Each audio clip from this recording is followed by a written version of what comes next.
Option simplified ಸರಣಿಗೆ ತಮಗೆಲ್ಲರಿಗೂ ಸ್ವಾಗತ. ಯಾರಾದರೂ ಈ ಪ್ಲೇಲಿಸ್ಟ್ನಲ್ಲಿರೋ ವೀಡಿಯೋಗಳನ್ನು ನೋಡಿಲ್ಲ ಅಂತಂದರೆ ಹಿಂದಿನ ವೀಡಿಯೋಗಳನ್ನು ನೀವು ಚೆಕ್ಔಟ್ ಮಾಡ್ಬೋದು. ಅದರಲ್ಲಿ ಆಪ್ಷನ್ಸ್ನ ಬೇಸಿಕ್ ಟರ್ಮ್ಸ್ಗಳನ್ನು ನಾವು ಮಾತಾಡಿದ್ವಿ. ಈ ಸೀರೀಸ್ನ ಕಂಟಿನ್ಯೂ ಮಾಡೋಕ್ಕೆ ಆಗಿರಲಿಲ್ಲ, ಹಾಗಾಗಿ ಇವತ್ತು ಅದ್ರ ಬಗ್ಗೆ ಮುಂದುವರ್ಸ್ಕೊಂಡು ಹೋಗೋಣ ಅಂತ ಬಂದಿದ್ದೀನಿ. ಜೊತೆಗೆ ಆಪ್ಷನ್ಸ್ ಡೆಡಿಕೇಟೆಡ್ ಆಗಿ ನಾವು ಏನೇನು ಮಾತಾಡಿದ್ವಿ ಅದೆಲ್ಲದನ್ನು ಕೂಡ ನಾನು ಆಪ್ಷನ್ಸ್ ಎಕ್ಸ್ಪ್ಲೋರ್ಡ್ ಅಂತ ಒಂದು ಪ್ಲೇಲಿಸ್ಟ್ನಲ್ಲಿ ಇಟ್ಟಿದ್ದೀನಿ. ಅದರಲ್ಲಿ ಬೇಸಿಕ್ಕಿಂದ ಹಿಡಿದು ಸ್ವಲ್ಪ ಅಡ್ವಾನ್ಸ್ ಕಾನ್ಸೆಪ್ಟ್ಸ್ ಯಾವ್ಯಾವ್ದು ಮಾತಾಡಿದ್ವಿ ಎಲ್ಲದೂ ಕೂಡ ಅದರಲ್ಲಿ ಸಿಗ್ತಾ ಹೋಗುತ್ತೆ. ಆಪ್ಷನ್ ಚೈನ್ ಅನಾಲಿಸಿಸ್ ಅಂತ ಒಂದು ಇದೆ, ಅದು ತುಂಬ ಇಂಪಾರ್ಟೆಂಟ್ ಆಗ್ತಾ ಹೋಗುತ್ತೆ. ನೀವು ಆಪ್ಷನ್ ಸಿಂಪ್ಲಿಫೈಡ್ ಸೀರೀಸ್ನ ಕಂಟಿನ್ಯೂ ಮಾಡ್ಕೊಂಡು ಹೋಗಬೇಕಾದ್ರೆ ಈ ವಿಡಿಯೋಗಳನ್ನು ನೋಡಿದ್ರೆ ಹೆಲ್ಪ್ ಆಗ್ತಾ ಹೋಗುತ್ತೆ. ಸೊ ಏನು ಇವತ್ತು ಮಾತಾಡೋಕ್ಕೆ ಬಂದಿರೋ ವಿಚಾರ ಅಂತಂದರೆ, ಗೆಲ್ಲೋದು ಅಂದರೆ ಯಾರಿಗೆ ಇಷ್ಟ ಇಲ್ಲ ಹೇಳಿ? ಎಲ್ಲರಿಗೂ ಗೆಲ್ಲಬೇಕು ಅಂತ ಒಂದು ಇಷ್ಟ ಇರ್ತಾ ಹೋಗುತ್ತೆ. ಸೊ ಲಾಟ್ರಿ ಟಿಕೆಟಲ್ಲಿ ಅಂತ ನಾವು ನೋಡ್ತಾ ಬಂದ್ರೂ ಅಷ್ಟೇ. ಸೊ ಲಾಟ್ರಿ ಟಿಕೆಟ್ ತೊಗೋಬೇಕು ಅಂತ ಎಲ್ಲರಿಗೂ ಇಮಿಡಿಯೇಟಾಗಿ ಅನಿಸಬಾರ್ದು ಅಂತ ಏನಿಲ್ಲ ಅಲ್ವಾ? ಇಮಿಡಿಯೇಟಾಗಿ ಎಲ್ಲರಿಗೂ ಅನಿಸಲ್ಲ ಲಾಟ್ರಿ ಟಿಕೆಟ್ ತೊಗೋಬೇಕು ಅಂತ. ಆದರೆ ಯಾರು ಮತ್ತೆ ಮತ್ತೆ ಲಾಟ್ರಿ ಟಿಕೆಟ್ನ ತೊಗೊತಾರೆ ಅಂದರೆ, ಏನೋ ಒಂದು ನೋಡೋಣ ಅಂತ ಹೇಳ್ಬಿಟ್ಟು ಒಂದು ಲಾಟ್ರಿ ಟಿಕೆಟ್ನ ತೊಗೊಂಡಿರ್ತಾರೆ, ಅದು ಗೆದ್ದುಬಿಡ್ತಾರೆ ಅಂತ ಅಂದ್ಕೊಳ್ಳೋಣ ಅದರಲ್ಲಿ, ಆಯಿತಾ? ಅಥವಾ ಯಾರೋ ಅವರ ಸುತ್ತಮುತ್ತ ಸರ್ಕಲಲ್ಲಿರೋರು ಯಾರೋ ಗೆದ್ದುಬಿಟ್ರು ಅಂತ ಒಂದು ಸುದ್ದಿ ಬರುತ್ತೆ ಅಂತ ಇಟ್ಕೊಳ್ಳಿ. ಅದು ಇನ್ನೂ ಒಂದು ಎಕ್ಸೈಟ್ಮೆಂಟ್ನ ಸಿಗುತ್ತೆ. ನಾನು ಗೆಲ್ಬೋದು, ನನಗೆ ಇನ್ನೊಂದು ಸಲ ಲಾಟ್ರಿ ಹೊಡಿಬೋದು ಅಂತ ಹೇಳ್ಬಿಟ್ಟು ಮತ್ತೆ ಮತ್ತೆ ಮಾಡ್ತಾರೆ. ಇದನ್ನ ಅಡಿಕ್ಷನ್ ಆಫ್ ವಿನ್ನಿಂಗ್ ಅಂತ ಕರಿತಾ ಹೋಗ್ತಾರೆ. ಅಂದರೆ ಯಾರೋ ಕ್ಲೋಸ್ ಸರ್ಕಲಲ್ಲಿರೋರು ಗೆದ್ದಿರೋದನ್ನು ನೋಡಿ ಆ ಒಂದು ಹವ್ಯಾಸ ಬರ್ತಾ ಹೋಗುತ್ತೆ. ಇಲ್ಲ ನಮಗೆ ಯಾವುದೋ ಒಂದು ಸಣ್ಣ ಪ್ರಮಾಣದಲ್ಲಿ ಏನೋ ಒಂದು ಸಿಗ್ತಾ ಹೋಗುತ್ತೆ, ಅದರಿಂದ ಮತ್ತೆ ತೊಗೊಳ್ಳೋಣ ಅಂತ ಹೇಳಿ ಮತ್ತೆ ಮಾಡೋವಂಥ ಹೋಗುತ್ತದು. ಈ ರೀತಿ ಆಗ್ತಾ ಹೋಗುತ್ತಲ್ವಾ? ಇದಕ್ಕೆ ಕಾರಣ ಏನು ಅಂತಂದರೆ, ನಮ್ಮ ಬ್ರೈನೇ ಆ ರೀತಿಯಾಗಿ ಡಿಸೈಡ್ ಆಗಿದೆ ಅಂತ ಹೇಳ್ತಾ ಹೋಗ್ತಾರೆ. ಇದು ಚಟಗಳು ಅಂತ ಮಾಡ್ಕೊತಾರಲ್ಲ, ಅಲ್ಲೂ ಕೂಡ ಸ್ವಲ್ಪ ಇದೇ ರೀತಿ ವರ್ಕ್ ಆಗ್ತಾ ಹೋಗುತ್ತೆ. ಆ ಡೋಪಮೀನ್ ಎಫೆಕ್ಟ್ ಏನು ಒಂದು ಆ ಒಂದು ಖುಷಿ ಸಿಗುತ್ತಲ್ಲ ಗೆದ್ದಾಗ ಬರೋದು, ಅದಕ್ಕೋಸ್ಕರ ಮತ್ತೆ ಮತ್ತೆ ಮಾಡ್ತಾ ಇರ್ತಾರೆ. ಅದು ಇವಾಗ ಧೂಮಪಾನ ಆಗಿರ್ಬೋದು, ಮದ್ಯಪಾನ ಆಗಿರ್ಬೋದು, ಲಾಟ್ರಿ ಆಡೋದಾಗಿರ್ಬೋದು, ಗ್ಯಾಂಬಲ್ ಮಾಡೋದಾಗಿರ್ಬೋದು, ಅದರಲ್ಲೂ ಅದೇ ಥರ ಬರ್ತಾ ಹೋಗುತ್ತೆ. ಅದನ್ನ ಇವತ್ತು ಮಾರ್ಕೆಟ್ ಭಾಷೆಗೂ ನಾವು ಮಾತಾಡ್ತಾ ಹೋಗೋಣಂತೆ. ಅದರ ತುಂಬ ಡಿಫ್ರೆನ್ಸ್ ಇದೆ. ಲಾಟ್ರಿ ಬೇರೆ ವಿಚಾರಗಳಲ್ಲಿ ನಮಗೆ ಯಾವುದೇ ಸ್ಕಿಲ್ಸ್ ಬೇಕು ಅಂತ ಇರೋದಿಲ್ಲ, ಆದರೆ ಮಾರ್ಕೆಟ್ ಅಥವಾ ಇನ್ವೆಸ್ಟ್ಮೆಂಟ್ ಅಥವಾ ಟ್ರೇಡಿಂಗ್ ಅಂತ ಬಂದಾಗ ಒಂದಿಷ್ಟು ಸ್ಕಿಲ್ ಸೆಟ್ ಇರುತ್ತೆ ಅಂತ ನಾವು ನಂಬ್ತೀವಲ್ವ, ಅದ್ರ ಮೇಲೆ ನಾವು ಡಿಸಿಷನ್ ತಗೋಬೇಕು ಅಂತ ನಂಬ್ತಾ ಹೋಗ್ತೀವಿ. ಆದರೆ ಯಾಕೆ ಈ ರೀತಿ ಡಿಸೈನ್ ಆಗಿದೆ ಅಂದರೆ, ನಮ್ಮ ಬ್ರೈನ್ನ ನೋಡಿ, ಇದು ನ್ಯೂರೋ ಸೈನ್ಸಲ್ಲಿ ಸ್ಟಡಿ ಮಾಡಿದಾಗ ಅವರು ರಿಫ್ಲೆಕ್ಸಿವ್ ಮತ್ತು ರಿಫ್ಲೆಕ್ಟಿವ್ ಅಂತ ಬ್ರೈನ್ನ ಡಿವೈಡ್ ಮಾಡ್ತಾ ಹೋಗ್ತಾರೆ. ಅಂದರೆ ಎರಡು ಥರ ರೆಸ್ಪಾಂಡ್ ಮಾಡೋಕ್ಕೆ ಒಂದು ಚಾನ್ಸಸ್ ಇರುತ್ತೆ ನಮ್ಮ ಬ್ರೈನ್ ಅಂತ. ಈ ರಿಫ್ಲೆಕ್ಸಿವ್ ಆ್ಯಕ್ಷನ್ ಅಂತಂದ್ರೆ ಏನು ಅಂತಂದರೆ, ಆನ್ ದ ಫ್ಲೋ ಒಂದು ಡಿಸಿಷನ್ನ ತೊಗೊಂಡ್ಬಿಡುವಂಥದ್ದು. ಅಂದರೆ ತುಂಬ ಅಲ್ಲಿ ಯೋಚನೆ ಮಾಡೋದು, ಕ್ಯಾಲ್ಕುಲೇಟ್ ಮಾಡೋದು, ಅನಲೈಸ್ ಮಾಡೋದು ಅದೆಲ್ಲ ಇರೋದಿಲ್ಲ. ಈಗ ಲಾಟ್ರಿ ಟಿಕೆಟ್ ಕಾಣಿಸ್ತಾ ಇದೆ, ಹೋಗಿ ಲಾಟ್ರಿ ತೊಗೊಂಡ್ಬಿಡು ಅಂತ ಪುಷ್ ಮಾಡುತ್ತಲ್ಲ, ಅದು ರಿಫ್ಲೆಕ್ಸಿವ್ ಬ್ರೈನ್ ಅಂತ ಕರಿತಾ ಹೋಗ್ತಾರೆ. ರಿಫ್ಲೆಕ್ಟಿವ್ ರೆಸ್ಪಾನ್ಸ್ ಏನಾಗ್ತಾ ಹೋಗುತ್ತೆ ಅಂತಂದರೆ, ಅದನ್ನ ನೋಡುತ್ತೆ, ಅರ್ಥ ಮಾಡ್ಕೊಳುತ್ತೆ. ಇಲ್ಲಿ ನೋಡು, ಗೆಲ್ಲೋದು ಚಾನ್ಸಸ್ ತುಂಬ ಕಡಿಮೆ ಇದೆ, ಎಷ್ಟೊಂದು ಲಾಟ್ರಿ ಟಿಕೆಟ್ನ ಪ್ರಿಂಟ್ ಮಾಡಿರ್ತಾರೆ, ಅದರಲ್ಲಿ ನಮಗೆ ಲಾಟ್ರಿ ಬರೋದು ಸಾಧ್ಯತೆ ಇದೆಯಾ ಅಂತ ನೋಡುತ್ತೆ. ಅಥವಾ ಒಂದ್ಸಲ ಲಾಟ್ರಿ ಗೆದ್ದೋನು ಮತ್ತೆ ಲಾಟ್ರಿ ತೊಗೊಳಕ್ಕೆ ಹೋದ್ರೂ ನೋಡಿ, ಆಲ್ರೆಡಿ ನಿಂಗೆ ಒಂದ್ಸಲ ಲೆಕ್ಕಲ್ಲಿ ಬಂದಿದೆ, ಇನ್ನೊಂದು ಸಲ ಬರೋ ಚಾನ್ಸಸ್ ಇದೆಯಾ ಅಂತ ಈ ರೀತಿಯಾಗಿ ಸ್ವಲ್ಪ ತಾಳ್ಮೆ ಮಾಡಿ ಒಂದು ಅಲ್ಲೇ ನಿಲ್ಲಿಸಿ ಯೋಚನೆ ಮಾಡಿ ಆಮೇಲೆ ಅರ್ಥ ಮಾಡಿಕೊಂಡು ಮುಂದೆ ತಳ್ಳುವಂಥದ್ದು ರಿಫ್ಲೆಕ್ಟಿವ್ ರೆಸ್ಪಾನ್ಸ್ ಅಂತ ಕರಿತಾ ಹೋಗ್ತೀವಿ. ಅದನ್ನ ಸ್ವಲ್ಪ ಅನಲೈಸ್ ಮಾಡಿ ಎಲ್ಲ ಅರ್ಥ ಮಾಡಿಕೊಂಡು ಸ್ವಲ್ಪ ಆ ಸೆಲ್ಫ್ ಅವೇರ್ನೆಸ್ನ ತಂದ್ಕೊಂಡು ಆಮೇಲೆ ರೆಸ್ಪಾನ್ಸ್ ಮಾಡೋವಂಥದ್ದು ರಿಫ್ಲೆಕ್ಟಿವ್ ರೆಸ್ಪಾನ್ಸು. ಆದರೆ ಈ ಥರ ಪುಷ್ ಮಾಡುತ್ತಲ್ಲ ನಮಗೆ ತಗೊಳ್ಳಿ ಮಾಡಿ ಅಂತ, ಅದನ್ನ ಹೇಳೋವಂಥದ್ದು ಯಾವಾಗಲೂ ಅದು ರಿಫ್ಲೆಕ್ಸಿವ್ ರಿಯಾಕ್ಷನ್ ಆಗಿರುತ್ತೆ. ಅದೊಂದು ಸ್ವಲ್ಪ ನೀಜರ್ಕ್ ರಿಯಾಕ್ಷನ್, ಅಂದರೆ ತಕ್ಷಣ ಏನೋ ಜಾಸ್ತಿ ಯೋಚನೆ ಮಾಡದಲ್ಲೇ ರಿಯಾಕ್ಷನ್ ತೊಗೊಳೋದು ಅಂತ. ಇದು ನಮ್ಮ ಜೀವನದಲ್ಲಿ ಎಲ್ಲರದಲ್ಲೂ ಇರುತ್ತಲ್ವ. ಕೆಲವರು ರಿಫ್ಲೆಕ್ಸಿವ್ ರಿಯಾಕ್ಷನ್ಸ್ ಇರುತ್ತೆ, ಕೆಲವ್ರದ್ದು ರಿಫ್ಲೆಕ್ಟಿವ್ ಇರುತ್ತೆ. ಕೆಲವೊಂದು ವಿಚಾರಗಳಲ್ಲಿ ನಾವು ಜಾಸ್ತಿ ಯೋಚನೆ ಮಾಡೋಕ್ಕೆ ಹೋಗೋದಿಲ್ಲ. ಕೆಲವರಿಗೆ ಇವಾಗ ಯಾರಿಗೋ ಒಂದು, ಈಗ ವೀಕೆಂಡಲ್ಲಿ ಎಲ್ಲೋ ಒಂದು ಆಚೆ ಹೋಗಬೇಕು ಅಂತ ಇರುತ್ತೆ ಅಂತ ಇಟ್ಕೊಳ್ಳಿ, ತುಂಬ ಯೋಚನೆ ಮಾಡೋದಿಲ್ಲ ಕೆಲವರು. ಸೊ ಸುಮ್ಮನೆ ಗಾಡಿ ತೊಗೊಂಡು ಹೊರಟ್ಬಿಡ್ತಾರೆ ಅಲ್ವಾ. ಕೆಲವರು ತುಂಬ ಪ್ಲ್ಯಾನ್ ಮಾಡಿ ಎಲ್ಲ ಕರೆಕ್ಟಾಗಿ ಆಗಿದ್ರೆ ಮಾತ್ರ ಹೊರಡ್ತಾರೆ. ಅದೇ ರೀತಿಯಾಗಿ ಸೊ ಕೆಲವೊಂದು ಫೈನಾನ್ಷಿಯಲ್ ಡಿಸಿಷನ್ದು ಅಷ್ಟೇ. ಕೆಲವರು ಎಲ್ಲೋ ಒಂದು ಏನೋ ಒಂದು ಹೊರಗಡೆ ಏನೋ ತಿಂದು ಖರ್ಚು ಮಾಡಬೇಕು ಅಂತಿದೆ ಅಂತಂದರೆ ಯೋಚನೆ ಮಾಡಲ್ಲ, ಟಪ್ ಅಂತ ಹೋಗ್ಬಿಡ್ತಾರೆ. ಕೆಲವರು ನಂದು ಈ ತಿಂಗಳು ಬಜೆಟ್ ಎಷ್ಟಿದೆ, ನಾನು ಈ ತಿಂಗಳು ಹೋದರೆ ಮತ್ತೇನಾರು ಕಷ್ಟ ಆಗುತ್ತಾ ಆ ಥರ ನೋಡ್ಕೊಂಡು ಹೋಗ್ತಾರೆ. ಇಲ್ಲಿ ಸರಿ ತಪ್ಪು ಅಂತಿಲ್ಲ, ಆ ವಿಚಾರದಲ್ಲಿ ನಮಗೆ ಯಾವ ರೀತಿ ಅನಿಸುತ್ತೆ ಅನ್ನೋದ್ರ ಮೇಲೆ ಪರ್ಸನ್ ಟು ಪರ್ಸನ್ ವೇರಿ ಆಗ್ತಾ ಹೋಗುತ್ತಲ್ವಾ. ಆಪ್ಷನ್ಸ್ ಟ್ರೇಡಿಂಗ್ ಅಂತ ಬಂತು ಅಂತಂದರೆ ಏನಾಗ್ತಾ ಹೋಗುತ್ತೆ ಅಂದರೆ, ಇಲ್ಲಿ ಸುಮಾರು ಜನಕ್ಕೆ ರಿಫ್ಲೆಕ್ಸಿವ್ ರಿಯಾಕ್ಷನೇ ವರ್ಕ್ ಆಗುತ್ತೆ, ಎಸ್ಪೆಷಲಿ ಆಪ್ಷನ್ ಬೈಯಿಂಗ್ ಅಂತ ಬಂದಾಗ. ಯಾಕೆ ಅಂತಂದರೆ, ಆಪ್ಷನ್ ಬೈಯಿಂಗಲ್ಲಿ ನೋಡಿ, ಸುಮಾರು ಜನ ನನಗೆ ಅನಿಸುತ್ತೆ ಮೇಲೆ ಹೋಗುತ್ತೆ ಅಂತ ತೊಗೊತಾ ಇದ್ದೀನಿ, ಅಥವಾ ನನಗೆ ಅನಿಸುತ್ತೆ ಅಂತ ನಾನು ಪಿ ತೊಗೊಳ್ತಾ ಇದ್ದೀನಿ ಅನ್ನೋರು ಎಷ್ಟು ಜನ ಇದ್ದೀರಾ ಕಮೆಂಟ್ ಮಾಡಿ. ಸುಮಾರು ಜನ ಈ ಕ್ಯಾಟಗರಿನಲ್ಲಿ ಬರ್ತಾರೆ. ಅಂದರೆ ಅಲ್ಲಿ ನಮಗೆ ಒಂದು ಚಾರ್ಟ್ ಅನಾಲಿಸಿಸ್ ಸಿಗ್ತಾ ಇದೆ, ಅಥವಾ ಇನ್ನೇನೋ ಒಂದು ಆಗ್ತಾ ಇದೆ ಅಂತಲ್ಲ.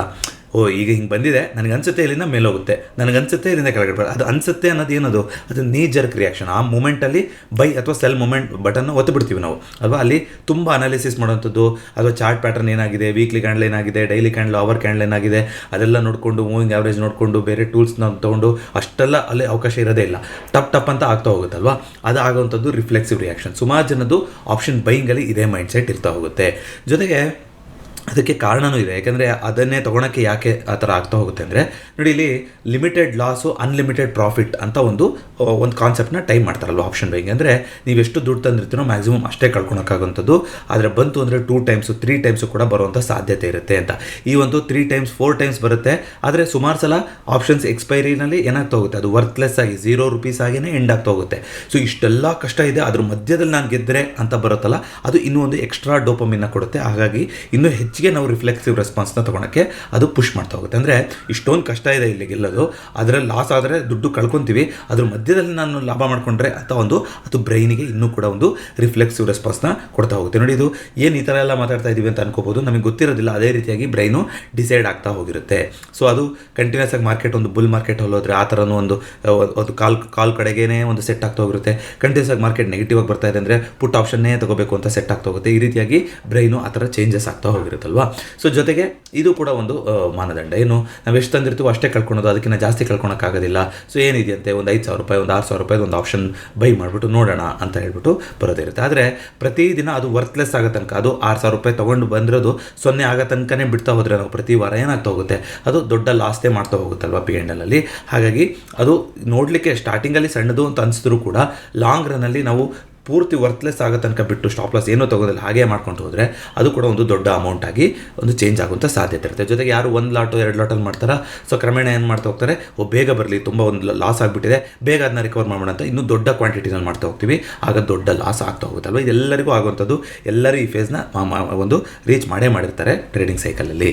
ಸೊ ಹಾಗಾದರೆ ರಿಫ್ಲೆಕ್ಟಿವ್ ರೆಸ್ಪಾನ್ಸ್ನ ನಾವೇನಾದ್ರು ತರೋಕ್ಕೆ ಸಾಧ್ಯ ಇದೆಯಾ ಆಪ್ಷನ್ಸ್ ಟ್ರೇಡಿಂಗಲ್ಲಿ ಅಂತ ಅನ್ನೋದಾದರೆ ನೋಡಿ, ಆವಾಗ ಆಪ್ಷನ್ ಸ್ಟ್ರಾಟಜೀಸ್ ಅಂತ ಬರ್ತಾ ಹೋಗುತ್ತೆ.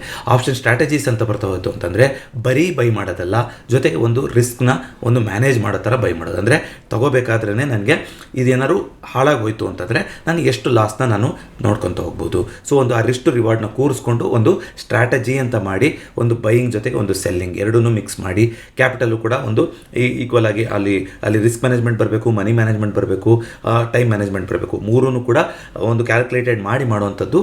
ಆಗ ಅದು ರಿಫ್ಲೆಕ್ಟಿವ್ ರೆಸ್ಪಾನ್ಸ್ ಆಗ್ತಾ ಹೋಗುತ್ತೆ. ಯಾಕಂದರೆ ನೀವು ಅಲ್ಲಿ ಅನಲೈಸ್ ಮಾಡ್ತಾ ಇದ್ದೀರಾ, ತೊಗೊಳಕ್ಕಿಂತ ಮುಂಚೆನೇ ಇದು ಸರಿಯಾದರೆ ಎಷ್ಟಾಗ್ಬೋದು, ತಪ್ಪಾದರೆ ಎಷ್ಟಾಗ್ಬೋದು, ಮಧ್ಯದಲ್ಲಿ ಏನಾದ್ರು ಚೇಂಜಸ್ ಆದರೆ ನಾನು ಟೈಮ್ ಜೊತೆಗೆ ಹೇಗೆ ಅಡ್ಜಸ್ಟ್ಮೆಂಟ್ ಮಾಡ್ಕೋಬೋದು, ಇದೆಲ್ಲದನ್ನು ನಾವು ಕ್ಯಾಲ್ಕುಲೇಟ್ ಮಾಡೋದ್ರಿಂದ ಅದು ರಿಫ್ಲೆಕ್ಟಿವ್ ರೆಸ್ಪಾನ್ಸ್ ಆಗ್ತಾ ಹೋಗುತ್ತೆ. ಯಾವಾಗ ನಾವು ಒಂದು ಸ್ಟ್ರಾಟಜಿನ ಇನ್ವಾಲ್ವ್ ಮಾಡ್ತಾ ಹೋಗ್ತೀವಿ. ಅದನ್ನ ಪ್ಯೂರ್ ಆಪ್ಷನ್ ಬೈಯಿಂಗಲ್ಲಾದರೂ ಕೂಡ ನೀವು ಸ್ಟಾಪ್ ಲಾಸ್ ಮಾಡೋದಾದರೆ ಅದನ್ನ ನಾವು ರಿಫ್ಲೆಕ್ಟಿವ್ ರೆಸ್ಪಾನ್ಸ್ ಅಂತ ಹೇಳ್ತಾ ಹೋಗ್ಬೋದು. ಯಾಕಂತಂದರೆ ಅಟ್ಲೀಸ್ಟ್ ಅಲ್ಲಿ ಒಂದು ಸ್ಟಾಪ್ ಲಾಸ್ ಎಷ್ಟು ಅಂತ ಗೊತ್ತಿದೆ, ಟಾರ್ಗೆಟ್ ಎಷ್ಟು ಅಂತ ಗೊತ್ತಿದೆ. ಈ ರೀತಿಯಾಗಿ ನಾವು ಚೇಂಜಸ್ ಮಾಡ್ಕೊತ ಹೋಗ್ಬೋದು. ಈ ರೀತಿ ರಿಫ್ಲೆಕ್ಟಿವ್ ರೆಸ್ಪಾನ್ಸ್ ಅಂತ ಮಾಡ್ತಾ ಹೋಗೋದಾದರೆ ಆಪ್ಷನ್ಸ್ ಭಾಷೆನಲ್ಲಿ ಏನೇನಿದೆ ಸ್ಟ್ರಾಟಜೀಸ್ ಅಂತ ನೋಡ್ತಾ ಹೋಗೋದಾದರೆ ಸರಿಸುಮಾರು 450ಕ್ಕಿಂತನೂ ಜಾಸ್ತಿ ಆಪ್ಷನ್ ಟ್ರೇಡಿಂಗ್ ಸ್ಟ್ರಾಟಜೀಸು ಪಬ್ಲಿಕಲ್ಲಿ ಅವೈಲೇಬಲ್ ಆಗಿದೆ. ಅಂದರೆ ನೀವು ಹುಡುಕಿ ನೋಡಿ ಮಾಡ್ತೀರಾ ಇಂಟರ್ನೆಟ್ಟಲ್ಲಿ ಅಂದರೆ ಸುಮಾರು 450ಕ್ಕಿಂತನೂ ಜಾಸ್ತಿ ಸ್ಟ್ರಾಟಜೀಸ್ಗಳು ಸಿಗ್ತಾ ಹೋಗುತ್ತೆ. ಇನ್ನೂ ಒಂದು 100-150 ಸ್ಟ್ರಾಟಜೀಸ್ಗಳು ಅದು ಬರೀ FIAಗಳು, DAಗಳು, ಈ ಹೆವಿ ಇನ್ವೆಸ್ಟ್ಮೆಂಟ್ ಬ್ಯಾಂಕರ್ಸು ಇವರೆಲ್ಲ ಇರ್ತಾರಲ್ಲ ಇನ್ಸ್ಟಿಟ್ಯೂಟ್ಸು, ಅವ್ರ ಹತ್ರ ಮಾತ್ರ ಇದೆ ಪ್ರೊಪ್ರೈಟರಿ ಆಗಿ. ಅದು ನಮಗೆ ಗೊತ್ತೇ ಇಲ್ಲ ಅವ್ರು ಯಾವ ಸ್ಟ್ರಾಟಜಿ ಯೂಸ್ ಮಾಡ್ತಾರೆ ಅಂತ. ಆ ಥರದ್ದು ಒಂದು 100-150 ಸ್ಟ್ರಾಟಜೀಸ್ ಇರ್ಬೋದು ಅಂತ ಥಿಯರಿ ಹೇಳ್ತಾ ಹೋಗುತ್ತೆ. ಆದರೆ ಸುಮಾರು 450 ಸ್ಟ್ರಾಟಜೀಸು ಓಪನಿ ಪಬ್ಲಿಕಲ್ಲಿ ಅವೈಲೇಬಲ್ ಇದೆ. ಹಾಗೆ ನಾವು 450 ಸ್ಟ್ರಾಟಜೀಸನ್ನು ನಮಗೆ ಗೊತ್ತಿರಬೇಕಾ, ಅದರಿಂದ ನಾವೇನಾದ್ರು ಮಾಡ್ತಾ ಹೋಗ್ಬೇಕಂದ್ರೆ ಇಲ್ಲ. ಸೊ ಒಂದು 15-20 ಸ್ಟ್ರಾಟಜೀಸ್ಗಳನ್ನ ನಾವು ಕರೆಕ್ಟಾಗಿ ಕಲ್ತ್ಕೊಂಡ್ರೆ ಒಂದಿಷ್ಟು ಹೆಲ್ಪ್ ಆಗ್ತಾ ಹೋಗುತ್ತೆ ಅಂತ. ಹೇಗೆ ಇದನ್ನು ಕಲ್ತ್ಕೊಂಡ್ಬಿಟ್ರೆ ನಾಳೆನ ಫುಲ್ ಪ್ರಾಫಿಟ್ ಆಗಿಬಿಡುತ್ತೆ ಅಂತ ಆರತನೂ ಅಲ್ಲ. ನೋಡಿ, ಇವಾಗ ಒಳ್ಳೆ ಬೈಕ್ ಇರ್ಬೋದು ಅಥವಾ ಒಳ್ಳೆ ಕಾರ್ ಇರ್ಬೋದು, ಹಾಗಂತ ಆಕ್ಸಿಡೆಂಟ್ ಆಗಲ್ಲ ಅಂತ ಇರುತ್ತಾ? ಇಲ್ಲ.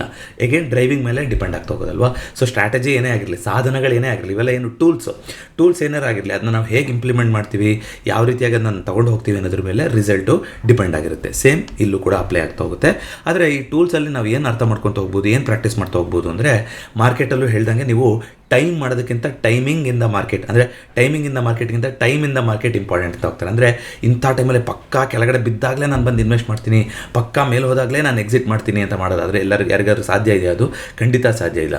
ಎಲ್ಲೋ ಒಂದು ಸಲ ಆ ಥರ ಆಗ್ತಾ ಹೋಗೋದು, ಪ್ರತಿ ಸಲ ಫುಲ್ ಬಾಟಮಿಗೆ ಬಂದಾಗಲೇ ನಾನು ಬೈ ಮಾಡ್ತೀನಿ, ಟಾಪಿಗೆ ಹೋದಾಗಲೇ ಸೆಲ್ ಮಾಡ್ತೀನಿ ಅನ್ನೋದು ಆಗೋದಿಲ್ಲ. ಅದಕ್ಕೆ ಏನು ಹೇಳ್ತಾ ಹೋಗ್ತಾರೆ, ನಾವು ಎಷ್ಟು ಜಾಸ್ತಿ ಸಮಯನ ಕೊಡ್ತಾ ಹೋಗ್ತೀವೋ ಮಾರ್ಕೆಟಲ್ಲಿ, ಏರಿಳಿತಗಳು ಎರಡೂ ಕೂಡ ನಮಗೆ ಸಿಗ್ತಾ ಹೋಗುತ್ತೆ, ನಮ್ಮ ಇನ್ವೆಸ್ಟ್ಮೆಂಟು ಅದರಲ್ಲಿ ಆಗ್ತಾ ಇರುತ್ತೆ ಅಂತ. ಹಾಗಾಗಿ ಟೈಮ್ ಎಷ್ಟು ಕೊಡ್ತೀವಿ ಮಾರ್ಕೆಟಿಗೆ ಅನ್ನೋದು ಇಂಪಾರ್ಟೆಂಟು. ಸೇಮ್ ಇಲ್ಲೂ ಕೂಡ ಎಷ್ಟು ಪ್ರಾಕ್ಟೀಸ್ನ ಕೊಡ್ತೀವಿ, ಎಷ್ಟು ಪ್ರಾಕ್ಟೀಸ್ ಮಾಡ್ತೀವಿ, ಎಷ್ಟು ಟೈಮ್ ಕೊಡ್ತೀವಿ ಅನ್ನೋ ಸ್ಟ್ರಾಟಜೀಸ್ಗೆ ಅನ್ನೋದ್ರ ಮೇಲೆ ಅದರ ಸಕ್ಸಸ್ ರೇಷಿಯೋ ಕೂಡ ನಮಗೆ ಡಿಸೈಡ್ ಆಗ್ತಾ ಹೋಗುತ್ತೆ. ಜೊತೆಗೆ ಈ ಸ್ಟ್ರಾಟಜೀಸ್ಗಳನ್ನ ಮುಂದಿನ ದಿನಗಳಲ್ಲಿ ಯಾವ ಟೈಮಲ್ಲಿ ಅಪ್ಲೈ ಮಾಡಿದ್ರೆ ಬೆಟರ್ ಇರುತ್ತೆ. ನೋಡಿ, ಕೆಲವೊಂದು ಬುಲ್ಲಿ ಸ್ಟ್ರಾಟಜೀಸ್ ಅಂತ ಕರಿತೀವಿ. ಅದು ಸ್ಪ್ರೆಡ್ ಆಗಿರ್ಬೋದು, ಲ್ಯಾಡರ್ ಆಗಿರ್ಬೋದು, ಬಟರ್ಫ್ಲೈ ಆಗಿರ್ಬೋದು, ಸಿಂಥೆಟಿಕ್ ಕಾಲ್ ಆಗಿರ್ಬೋದು, ಇದೆಲ್ಲ ಕೂಡ ಬುಲ್ಲಿ ಸ್ಟ್ರಾಟಜೀಸ್ಗಳಾಗುತ್ತೆ.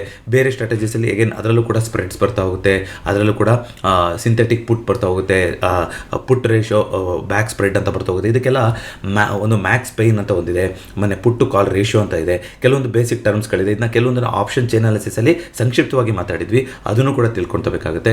ಜೊತೆಗೆ ಒಂದೊಂದ್ಸಲ ಮಾರ್ಕೆಟ್ ಸುಮಾರು ಸಲ ನೀವು ನೋಡಿದ್ರೆ ಒಂದು 70% ಟೈಮು ಮಾರ್ಕೆಟ್ ಮೇಲೂ ಹೋಗೋದಿಲ್ಲ, ಕೆಳಗಡೆ ಹೋಗೋದಿಲ್ಲ, ಒಂದೇ ಕಡೆ ಇರುತ್ತೆ.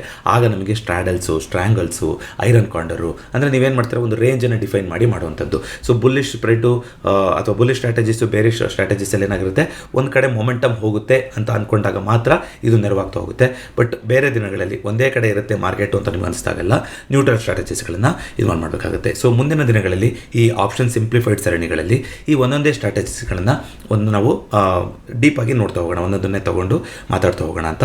ಸೊ ಇದು ಆಪ್ಷನ್ ಸ್ಟ್ರಾಟಜಿಸ್ಗಳನ್ನ ಯಾಕೆ ಯೂಸ್ ಮಾಡಬೇಕು, ಯಾಕೆ ಅಂದರೆ ನಮ್ಮ ನ್ಯೂರೋ ಸೈನ್ಸ್ ಪ್ರಕಾರ ನಮ್ಮ ಬ್ರೈನೇ ಆ ರೀತಿಯಾಗಿ ಕಾರ್ಯನಿರ್ವಹಿಸೋದು ಅಂತಾಗಿದೆ. ಸೊ ಹೋಪ್ಫುಲಿ ಈ ಸರಣಿ ನಿಮಗೆ ಇಷ್ಟ ಆಗ್ತಾ ಹೋಗುತ್ತೆ ಅಂತ ಅನ್ಕೊತೀನಿ. ಈ ಸರಣಿನಲ್ಲಿ ಮುಂದುವರ್ಸೋಕ್ಕಿಂತ ಮುಂಚೆ ಯಾರಾದರೂ ಚಾನಲಲ್ಲಿ ಸುಮಾರು ವೀಡಿಯೋಗಳಿದೆ, ಆಲ್ಮೋಸ್ಟ್ 850 ವೀಡಿಯೋಗಳು ಚಾನಲಲ್ಲಿ ಅಪ್ಲೋಡ್ ಆಗಿದೆ. ಇವಾಗ ಪ್ರತಿದಿನ ಚಾರ್ಟ್ ಸ್ಟಾಕ್ ಅಂತ ಬರ್ತಾ ಇರುತ್ತೆ, ಅದು ನಿಮಗೆ ಗೊತ್ತಿದೆ. ಅದನ್ನು ಹೊರತುಪಡಿಸಿ ಡೆಡಿಕೇಟೆಡ್ ಪ್ಲೇಲಿಸ್ಟ್ಗಳಲ್ಲಿ ವೀಡಿಯೋಗಳಿದೆ. ನಿಮಗೆ ಬಿಡುವಾಗಿದ್ದಾಗ ನಿಮ್ಮ ಇಷ್ಟದ ಕಾನ್ಸೆಪ್ಟ್ಗಳನ್ನು ಆ ಪ್ಲೇಲಿಸ್ಟ್ಗಳನ್ನು ಹೋಗಿ ನೀವು ಚೆಕ್ಔಟ್ ಮಾಡ್ಬೋದು. ಎಸ್ಪೆಷಲಿ ಈ ಸರಣಿ ನೋಡಬೇಕು ಅಂತವರು ಆಪ್ಷನ್ ಸಿಂಪ್ಲಿಫೈಡಿನ ಹಿಂದಿನ 4 ವೀಡಿಯೋಗಳು ಜೊತೆಗೆ ಆಪ್ಷನ್ಸ್ ಎಕ್ಸ್ಪ್ಲೋರ್ಡಲ್ಲಿರುವಂಥ ಕೆಲವೊಂದು ವೀಡಿಯೋಗಳನ್ನು ನೋಡಿದ್ರೆ ಈಸಿಯಾಗಿ ಅರ್ಥ ಆಗ್ತಾ ಹೋಗುತ್ತೆ ಅಂತ ಅನ್ಕೊತೀನಿ. ಮತ್ತೊಂದು ವೀಡಿಯೋದೊಂದಿಗೆ ಭೇಟಿ ಹೋಗೋಣ. ಎಲ್ರಿಗೂ ನಮಸ್ಕಾರ.